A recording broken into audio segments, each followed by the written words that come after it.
ব্যবসা করতে গেলে শুধু টাকা হলেই চলে না, টাকার সাথে হিম্মত লাগে, মনের জোর লাগে, ব্যবসায়িক মনোভাব লাগে। আর যদি এই সমস্ত না থাকে কখনোই আপনি ব্যবসায়ী হতে পারবেন না। প্রকৃত ব্যবসায়ী হলে আপনার ব্যবসা সবসময় উত্তরোত্তর বৃদ্ধি পাবে। আর যদি ব্যবসা করা লাগবে তাই ব্যবসা করেন, তাহলে ব্যবসা যে জায়গায় আছেন ওই জায়গায় সারা জীবন ঘুরপাক খাবে, কখনোই ডেভেলপ করতে পারবেন না। তাহলে ব্যবসা করে ধনী হতে হলে, ব্যবসা করে উপরে উঠতে হলে আপনার টার্গেট ফিক্সড করতে হবে। আপনি ছোট ব্যবসায়ী করেন, 50,000 টাকা পুঁজির ব্যবসা করেন, সেটা কোনো ম্যাটার করে না। ওই 50,000 টাকার ব্যবসাকে কিভাবে 5 কোটি টাকার ব্যবসায় রূপান্তরিত করবেন সেই চিন্তা করেন। ব্যবসায় ওই জিনিসটা খাটান যে কিভাবে আমার এই ব্যবসাটা 5 কোটি টাকায় রূপান্তর করা যায়। সময় নেন, বোঝেন, চিন্তা করেন, ব্যবসাটাকে থিসিস করেন যে আমার এই ব্যবসাটাকে কিভাবে উপরে তোলা যায়। তাহলেই আপনি ব্যবসা করে ধনী হতে পারবেন। আর না হলে ওই 95% বিগিনিংয়ে ব্যবসা কেন বন্ধ করে দেয় জানেন? ব্যবসার গাইডলাইনই তারা মানে না। তাহলে ব্যবসা বন্ধ করবে না কি করবে? ব্যবসা কখনোই গ্রো করবে না। কারণ ব্যবসা শুরুতে টাকার গরমে ব্যবসা শুরু করেছিল, কোনো গাইডলাইন মানেনি, ব্যবসা 1 বছরের মাথায় বন্ধ করে ঘরে ফিরে গেছে।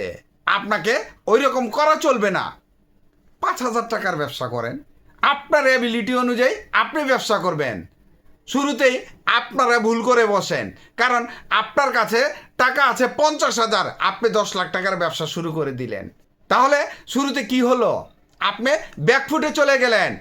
কিস্তি সব কিছু আপনাকে মেনটেনেন্স করতে হয় প্রতি মাসে, তাহলে লাভগুলা যাবে কোথায়? ওই সুদ টানলেন, কিস্তি টানলেন, সব কিছুই ওইখানে চলে যায়। তাই ব্যবসায় কখনো উন্নতি করতে পারেন না। ওই 95%-এর মধ্যে পড়ে যান।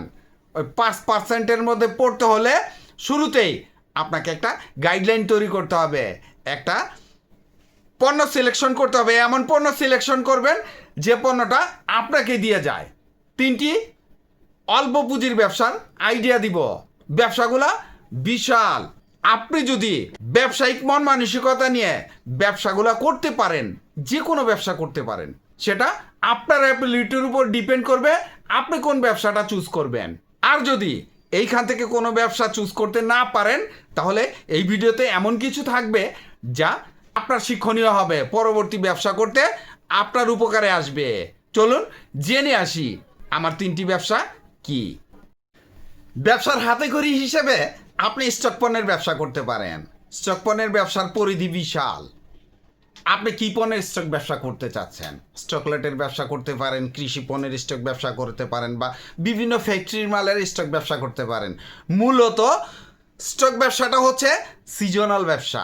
সিজনে সব সময় মালের দাম কম থাকে, আর সিজন শেষ হয়ে গেলে আপনি এই মালটা সুযোগ বুঝে বিক্রি করে দিবেন। তবে সিন্ডিকেটের পাল্লায় পড়বেন না। সিন্ডিকেট করে ব্যবসাকে ধ্বংসের মুখে ফেলবেন না। দেশে অস্থিতিশীল পরিস্থিতি করতে যাবেন না। সিজনাল ব্যবসা করতে গেলে আপনাকে এই সমস্ত চিন্তা ভাবনা করেই ব্যবসায় নামতে হবে। আর স্টক ব্যবসা যখন করতে যাবেন তখন 10 থেকে 15টা স্টক ব্যবসার আইডিয়া লিস্ট করেন। যেমন কৃষি পণ্যের ব্যবসা করতে গেলে আপনি 10-15টা ব্যবসা আইডিয়া লিস্ট করেন। ব্যবসার সুযোগ সুবিধা কোনটায়, লাভ লস কীরকম আছে, পুঁজি কীরকম লাগবে, কোনটায় ভালো লাভ থাকে, কোনটায় লাভ কম থাকে, এই সমস্ত সব কিছু যাচাই বাছাই করে কোনটা আপনার পুঁজির উপর ডিপেন্ড করবে যে আপনি কোন ব্যবসাটা করতে পারবেন, সব কিছু মিলেই আপনি চিন্তা ভাবনা করবেন। আস্তে আস্তে ছাঁটাই বাছাই করে একটা ব্যবসা সিলেক্ট করেন। এরপরে আপনি ব্যবসা শুরু করতে যাবেন। এই ব্যবসায় সবসময় সময় কম ব্যয় করতে হয়। সিজনে মালটা কিনে গুদামজাত করবেন, সিজন শেষ হয়ে গেলে মালটা যেহেতু বিক্রি করবেন, তাহলে সময় কিন্তু আহামরি আপনার ব্যয় করতে হবে না। অন্য ব্যবসার পাশাপাশিও আপনি স্টক ব্যবসাটা করতে পারেন, অথবা আপনি যদি চাকরি করেন তাও আপনি স্টক মালের ব্যবসা করতে পারবেন।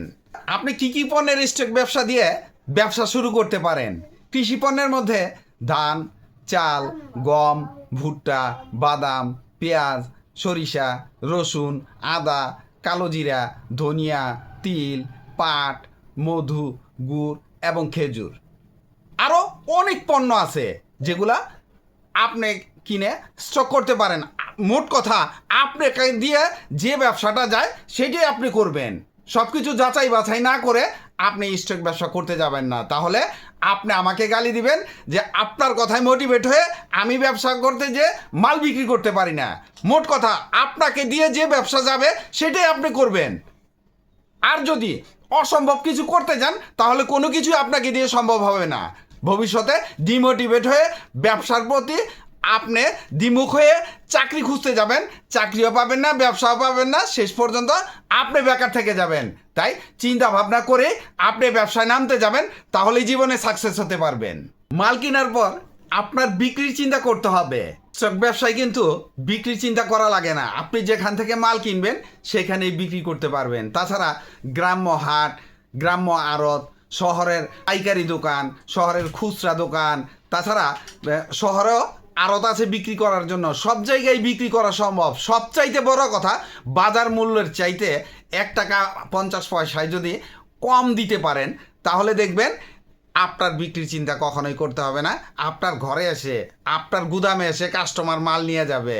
তাই এই স্টক ব্যবসায় বিক্রি চিন্তা করা লাগে না। প্রফিট মার্জিন এইসব ব্যবসায় ভালোই থাকে। সিজনাল পণ্যের ব্যবসায় সব সময় প্রফিট মার্জিন ভালো থাকে। অনেকেই ব্যবসার শুরুতে লসবিহীন ব্যবসা খোঁজেন। আপনি যদি লসবিহীন ব্যবসা করতে চান তাহলে সেলুনের ব্যবসা আপনার জন্য। হ্যাঁ, সেলুনের ব্যবসা করলেই আপনাকে চুল কাটতে হবে না, শেভ করতে হবে না, আপনি কর্মচারী রেখে কাজ করাবেন। প্রয়োজন আপনার কিছু পুঁজি, একটা দোকানঘর সুন্দর করে যদি ডেকোরেশন করেন, 2-3টা চেয়ার বসালেন, 2-3টা যে কয়টা চেয়ার বসাবেন ওই কয়জন কারিগর লাগবে। হ্যাঁ, যদি অ্যাবিলিটি থাকে তাহলে দোকানে এসি লাগালে কাস্টমারের চাহিদাও বাড়বে, চুল কাটার বিলও আপনি বেশি নিতে পারবেন। যেমন 50 টাকা থেকে 100, 150, 200 টাকাও চুল কাটার বিল আসে জায়গা বুঝে। আপনি যদি গ্রামে হন তাহলে 50 টাকা নেবেন, 60 টাকা 70 টাকা নেবেন। একটু শহর এলাকায় হয় তাহলে 70-80 টাকা, 100 টাকার মধ্যে হবে। আবার যদি একটু মিডল ক্লাস এলাকায় হয় তাহলে 150-200 টাকাও লাগে।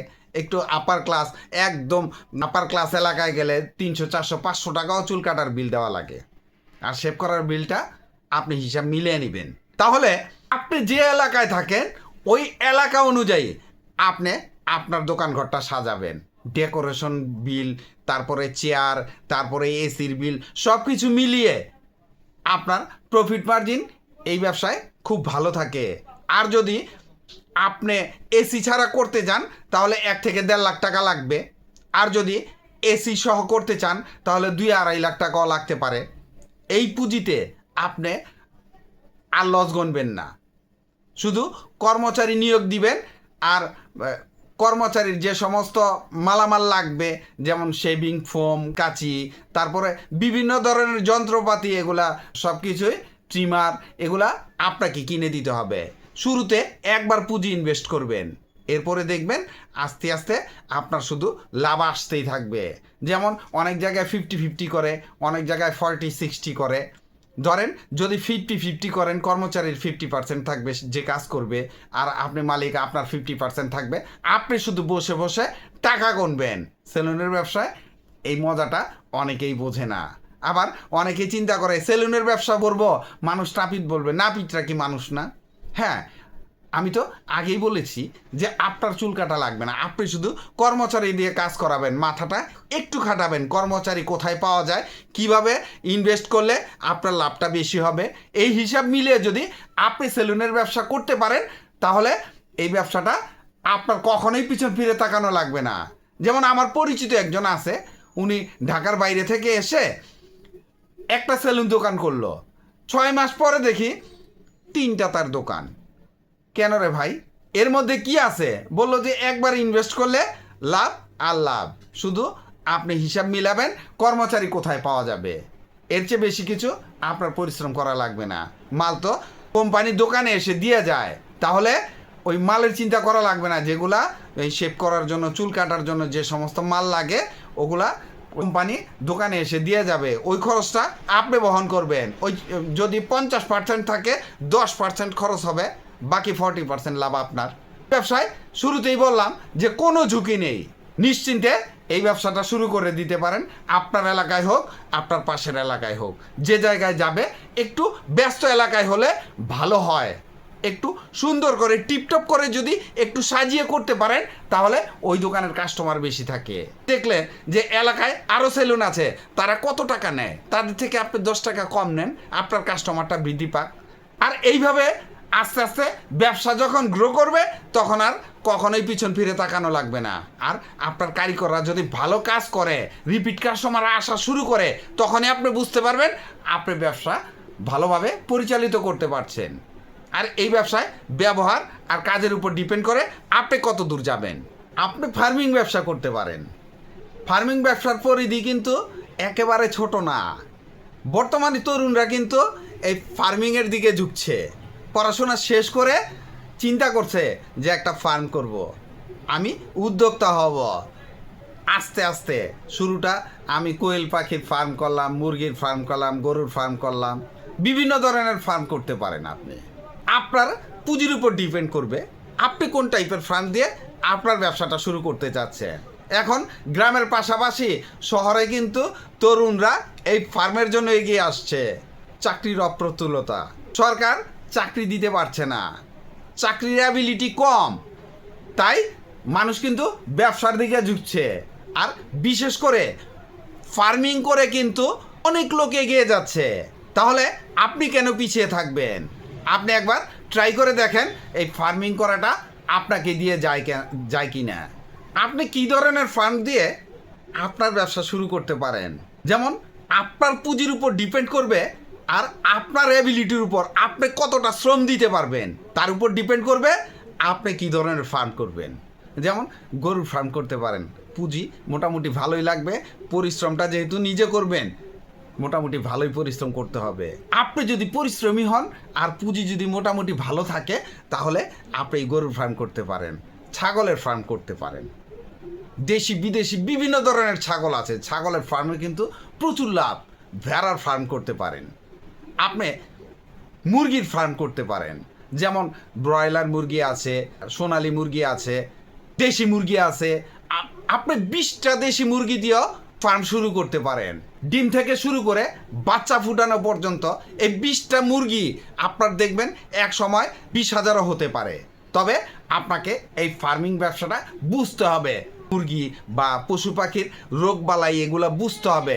যখন শুরুটা করবেন তখন কিছুই বুঝবেন না, আস্তে আস্তে আস্তে আস্তে সব কিছু বোঝা হয়ে যাবে, কোন সময় কোনটার ভ্যাকসিন দেওয়া লাগবে, কোন সময় কোনটার ওষুধ খাওয়ানো লাগবে।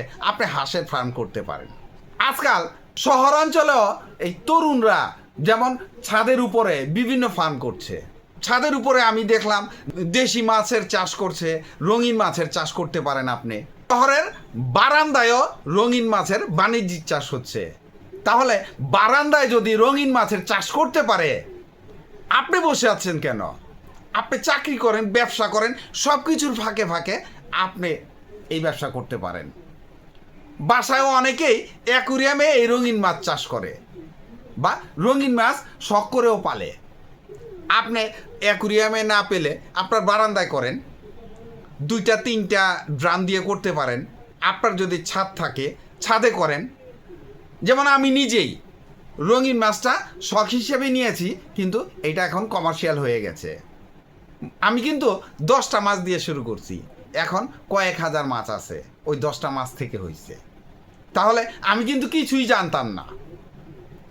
মাছ দেখা গেল প্রথম দিন, দ্বিতীয় দিন, তৃতীয় দিন মরার পর মনে হলো যে এটা আমাকে দিয়ে হবে না, কিন্তু আস্তে আস্তে আস্তে আস্তে যখন বোঝা হয়ে গেল মাছের খাবার দাবার কখন দিতে হয়, কয় বেলা দিতে হয়, কিভাবে দিতে হয়, পানি পরিবর্তন কিভাবে করতে হয়, খাবার বেশি দিলে কি হয়, কম দিলে কি হয়, সব কিছু যখন বোঝা হয়ে গেছে তখন কিন্তু আমার মনে হলো যে এটা বাণিজ্যিকভাবে করা সম্ভব। কারণ আমি ইউটিউবে, ফেসবুকে অনেককেই দেখছি যে সামান্য বারান্দায় যদি করতে পারে, আমার তো ছাদ আছে, তাহলে আমি কেন পারবো না?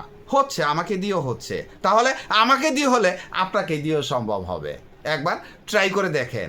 ভিডিওটি ভালো লাগলে লাইক, কমেন্ট, শেয়ার দিয়ে পাশে থাকবেন, চ্যানেলটি সাবস্ক্রাইব করবেন এবং পাশে থাকা বেল আইকনটি প্রেস করে দিয়েন যেন পরবর্তী নতুন কোনো বিজনেস আইডিয়া আপলোড দেওয়ার সাথে সাথে আপনার মোবাইলে সর্বপ্রথম নোটিফিকেশন চলে যায়। আজকে এই পর্যন্তই।